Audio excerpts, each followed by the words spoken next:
On the bank of the Kulia River, there was a small town called Woji.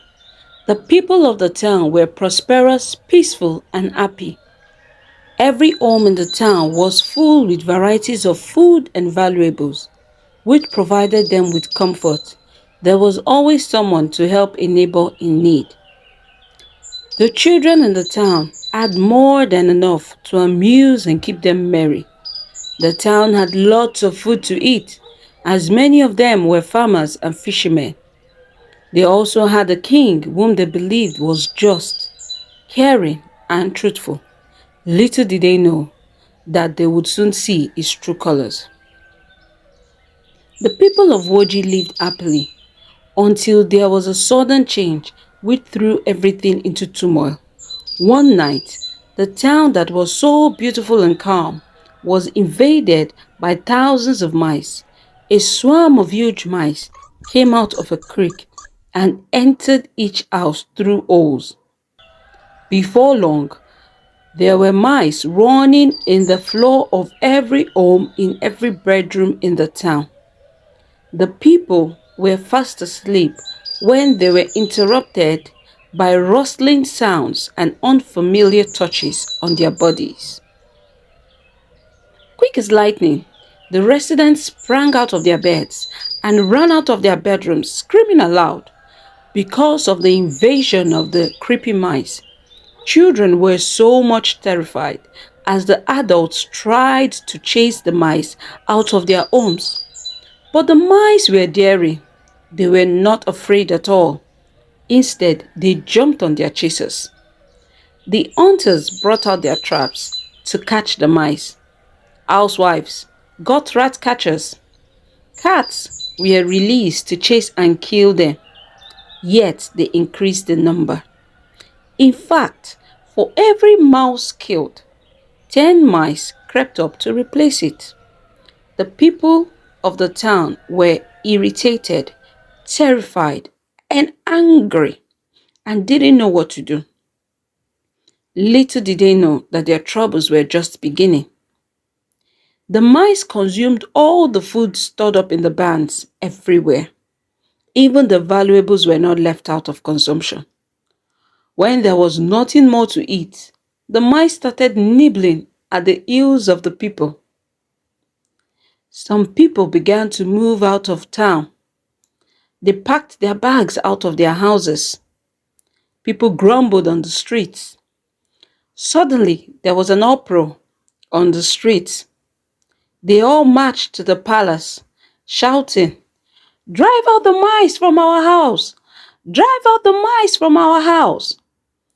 "It is not possible for me to do that," said the king.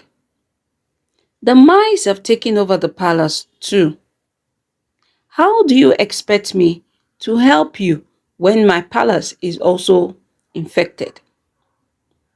The crowd were not ready to listen to the king, so the king gathered the chiefs to talk about a lasting solution to their plight. While the king was still speaking, a strange but handsome young man, dressed in a colorful attire, came to the front of the assembly. He said to the king, "I can free your town from the menace of mice, but you will have to pay me 1,000 pieces of gold." The king said, "I will give you a third of my kingdom alongside the gold." The people and the strange man were dumbfounded by the king's generosity. The stranger introduced himself as Chike, the flute player. Then he went to the gate of the town and started playing his flute. Seas of mice were enchanted and started following him as he led them back to the river, where they all drowned in the deep water. The people of the town cheered loudly, saying, "Chike the flute player has driven the mice out of town! Chike the flute player has driven the mice out of town!" The young men carried Chike on their shoulders. The young women danced and sang his praises. When the king heard the chants of praise, he became jealous and sought out a plan to hurt Chike. That night, the people slept happy, but the king was angry. Chike went to the king that same night to collect his reward. But the dishonest king failed to fulfill his promise. The king said, "The mice are all gone.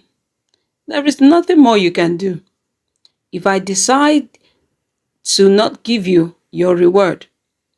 Chike stood silent. He said nothing.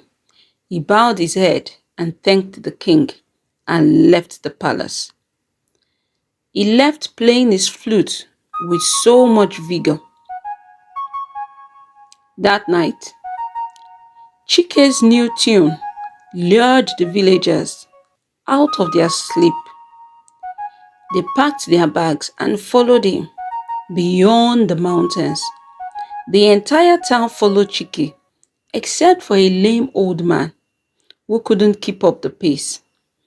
As day break, the king woke up to an empty town, except for the lame old man. The king was startled and he asked, "Where has everyone gone to? Even the guards are not at their duty posts." The old man replied, "To the town beyond the mountain, where Chike the flute player is king."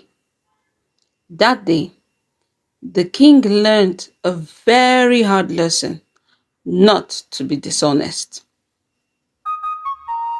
Thank you for listening. Please subscribe, like, and share. Bye bye.